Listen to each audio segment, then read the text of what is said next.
લીધા ગૌ અલ્યા ચોખે ચોખ્ખું કહું વેણ બોલે મારી માતા ખોટું થવા રે નહીં દઉં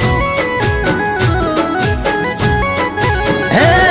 વેણ બોલે મારી માતા ખોટું થવા રે નહીં દઉં એ વેણ બોલે મારી માતા ખોટું થવા રે નહીં દઉં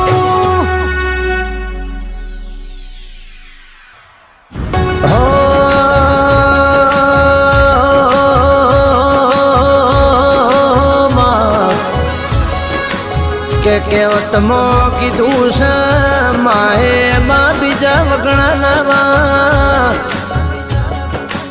એટલે જૂની કહેવત કીધી હોય